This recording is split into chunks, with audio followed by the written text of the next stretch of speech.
राधे राधे। आप सभी का स्वागत है देवताओं की कहानी में। आज हम सब एकादशी व्रत की कथा सुनेंगे, तो आइए शुरू करते हैं। श्री सूत जी महाराज ब्राह्मणों से बोले कि हे ब्राह्मणों, इस विधि युक्त उत्तम महात्माएं को श्री कृष्ण जी ने कहा था।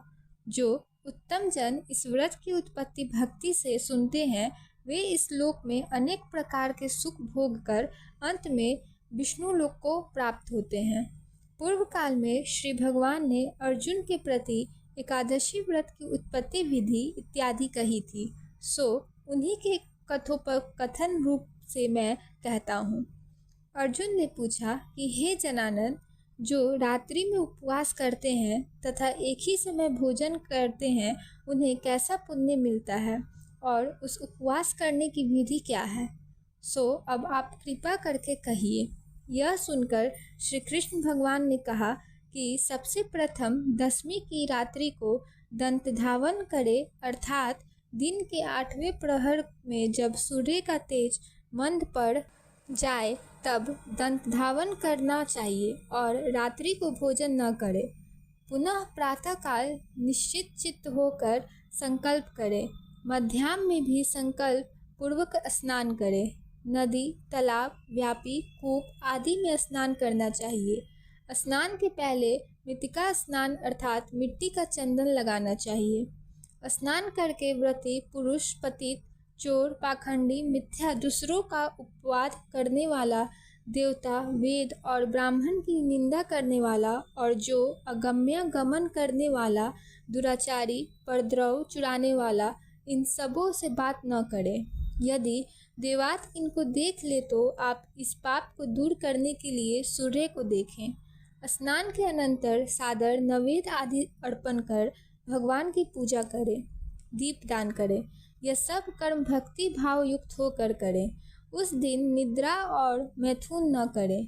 दिन तथा रात्रि नृत्य गायन आदि से सद्व्रता से बिताएं। भक्ति युक्त होकर ब्राह्मणों को दक्षिणा दे और प्रणाम पूर्वक उनसे अपनी त्रुटि की क्षमा कराएं। शुक्ल पक्ष की और कृष्ण पक्ष की एकादशी दोनों धार्मिकों के लिए समान है। इन दोनों एकादशी में भेद बुद्धि उचित नहीं है। इस प्रकार जो एकादशी व्रत करते हैं, उन मनुष्य को शंखोद्धार तीर्थ में स्नान करके भगवान के दर्शन से जो पुण्य होता है, वह एकादशी व्रत के पुण्य के 16वें हिस्से के भी बराबर नहीं है। व्यतिपात योग में संक्रांति समय में चंद्र सूर्य ग्रहण में कुरुक्षेत्र में स्नान से जो फल प्राप्त होता है, वह सब एकादशी के व्रत करने से मनुष्य को प्राप्त होता है। अश्वमेघ यज्ञ करने से जो फल होता है, उससे 100 गुना अधिक पुण्य एकादशी के व्रत से होता है। जिस मनुष्य के घर में 1 सहस्त्र तपस्वी 60,000 वर्ष भोजन करे, उससे जो पुण्य प्राप्त होता है, सो एकादशी व्रत से भी होता है। वेद वेदांग परायण ब्राह्मण को 1000 गौदान करने से जो पुण्य होता है, उससे 10 गुना अधिक पुण्य एकादशी के उपवास से होता है।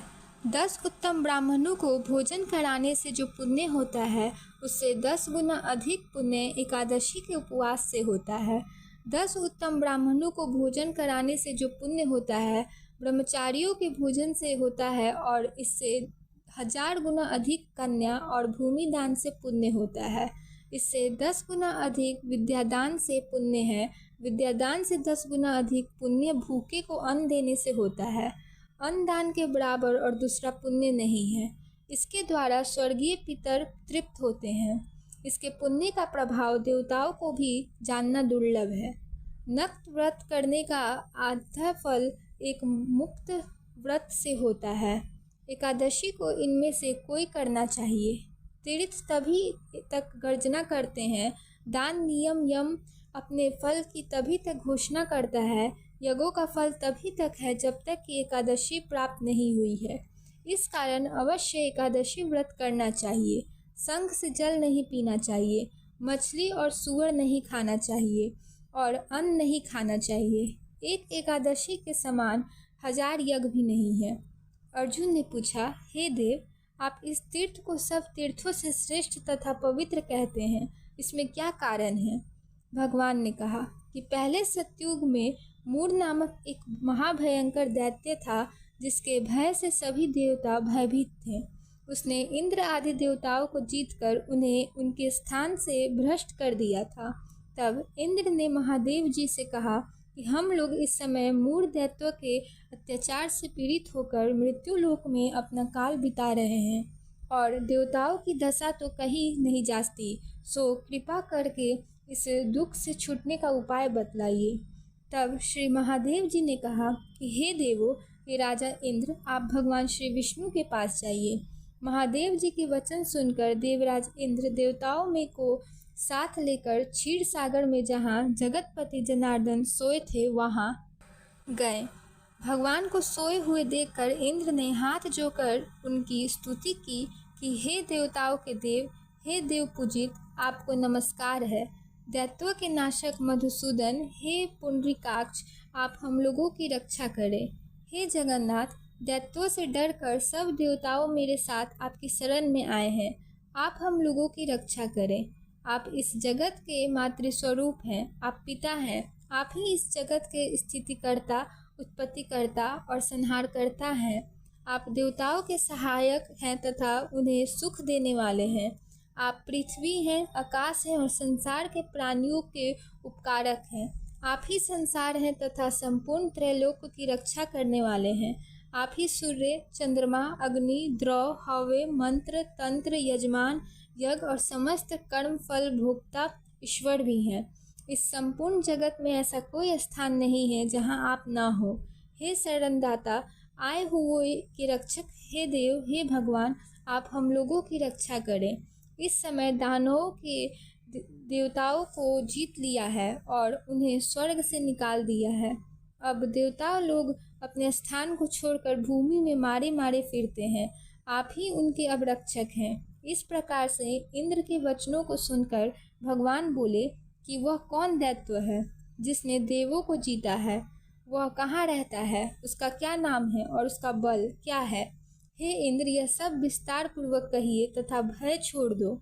यह सुनकर इंद्र कहने लगे कि हे देव, पहले एक बड़ा नारीजंघ नामक दैत्य था, जिसकी उत्पत्ति ब्रह्मवंश में थी और वह अपने बल से गर्वित होकर देवों को सर्वदा पीड़ित करता था।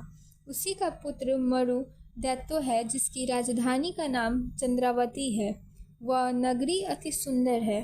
वह दैत्य अपने प्रखर वीर्य से संपूर्ण विश्व को जीतकर और देवताओं को देवलोक से निकालकर इंद्र, अग्नि, यम, वरुण और चंद्रमा आदि लोकपाल स्वयं बन बैठा है। स्वयं सूर्य बनकर जगत को तपा रहा है। स्वयं मेघ बन गया है। इस कारण आप देवताओं के लिए दुर्दमनीय दानवों को मारकर देवताओं को विजयी बनाए।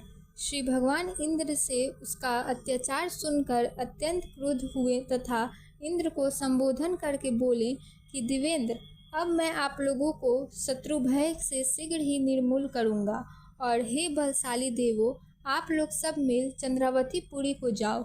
यह कह श्री भगवान भी देवताओं के पीछे भी पीछे चंद्रावती को गए। वहां जाकर देखा कि दैत्याधिपी मरु अनेक दैत्यों से परिवेशित होकर संग्राम भूमि में गरज रहा है। युद्ध प्रारंभ होने पर असंख्य सहस्त्र दानव दिव्य अस्त्र शस्त्रों से सुसज्जित होकर लड़ने लगे। अंत में देवता लोग दानवों से लड़ न सके। तब दैत्यों ने देखा कि हर्षिकेश भगवान रणभूमि में उपस्थित हैं। उन्हें देखकर अनेक दैत्य अस्त्र शस्त्र से उन पर टूट पड़े।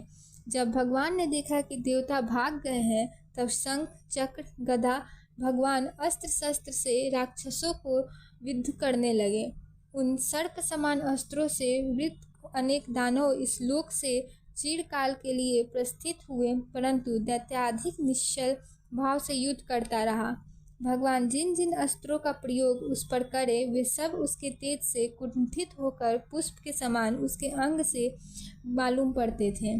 अनेक शस्त्रों के प्रयोग करने से भी जब भगवान उसको न जीत सके, तब क्रोध होकर पर्यग तुल्य बाहुओं से मल्ल युद्ध करने लगे।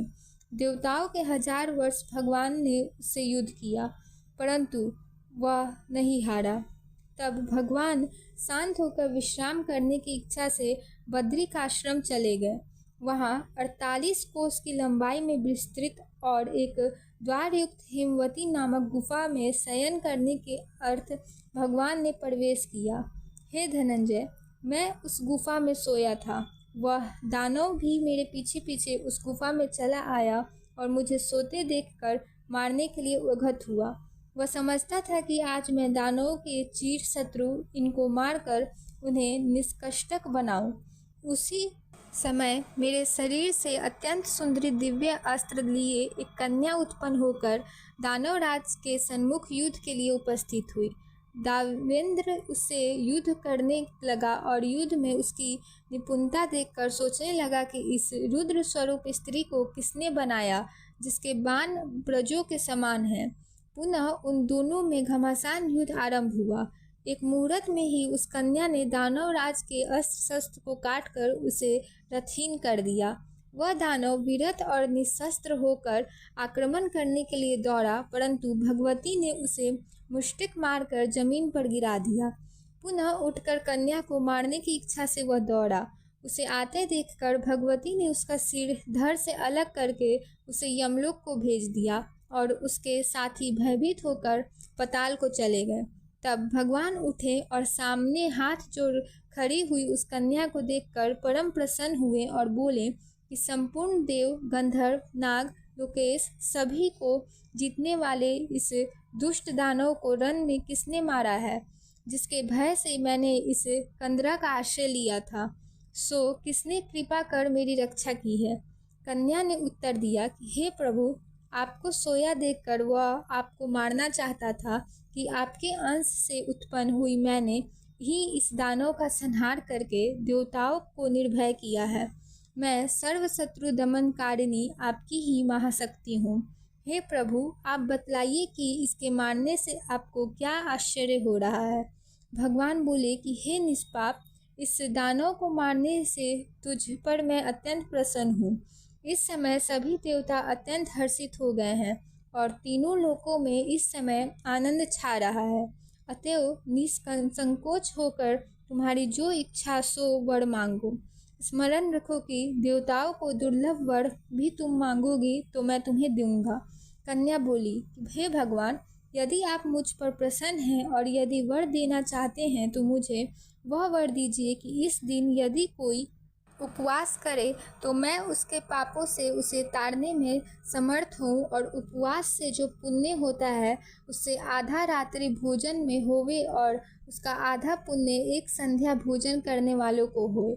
जो मेरे दिन को जितेंद्रिय भक्ति युक्त होकर उपवास करे सो विष्णु धाम को प्राप्त होए और अनेक कोटि वर्ष तक वह वहाँ अनंत सुख भोग करे। भगवान, यदि आप प्रसन्न हैं तो यही वर दीजिए। यह सुनकर भगवान बोले कि हे कल्याणी, जो तुम कहती हो वह सत्य हो। जो हमारे और आपके भक्त हैं उनकी कीर्ति जगत में प्रसिद्ध होगी तथा वे मेरे समीप वास करेंगे। हे मेरी उत्तम शक्ति, तुम एकादशी तिथि को उत्पन्न हुई हो, इस कारण तुम्हारा नाम भी एकादशी ही होगा। एकादशी उपवास करने वाले के संपूर्ण पापों को दूर कर मैं उन्हें उत्तम गति दूंगा। विशेषकर तृतीया, अष्टमी, चतुर्दशी, एकादशी ये तिथियां मुझे अत्यंत प्रिय है। हे पार्थ, सब तीर्थों से, जब दानों से, सब व्रतों से अधिक पुण्य एकादशी तिथि में है। विष्णु भगवान इतना वर देकर वहीं अंतर्ध्यान हो गए और एकादशी तिथि में भी वर पाकर परम संतुष्ट तथा हर्षित हुई। हे अर्जुन, जो मनुष्य एकादशी का व्रत करते हैं मैं उनके शत्रुओं का नाश करके अवश्य उत्तम पद देता हूँ। इस प्रकार एकादशी की उत्पत्ति हुई है। यह नित्य एकादशी व्रत सब पापों को नाश करने वाला है। सब पापों को दूर करने और सब प्रकार की मनोरथ सिद्ध करने के लिए यह एक तिथि प्रसिद्ध है। शुक्ल पक्ष की एकादशी अथवा कृष्ण पक्ष की एकादशी, इन दोनों में भेद करना उचित नहीं, दोनों समान हैं। जो एकादशी व्रत करते हैं वे उत्तम लोक को जाते हैं। वे पुरुष धन्य हैं जो विष्णु भक्त हैं और एकादशी का महात्म्य जो सर्वदा श्रवण या पठन करते हैं उन्हें अश्वमेध यज्ञ का फल प्राप्त होता है। जो विष्णु परायण मनुष्य दिन रात विष्णु के द्वारा विष्णु की कथा सुनते हैं वे अपने कोटि पुरुष के साथ विष्णु लोक में जाकर पूजित होते हैं। जो एकादशी महात्म्य का श्रवण करता है उसके ब्रह्म हत्यादिक पाप भी छूट जाते हैं। विष्णु धर्म के समान दूसरा धर्म नहीं है और एकादशी व्रत के समान दूसरा व्रत नहीं है। तो बोलिए विष्णु भगवान की जय, एकादशी माता की जय।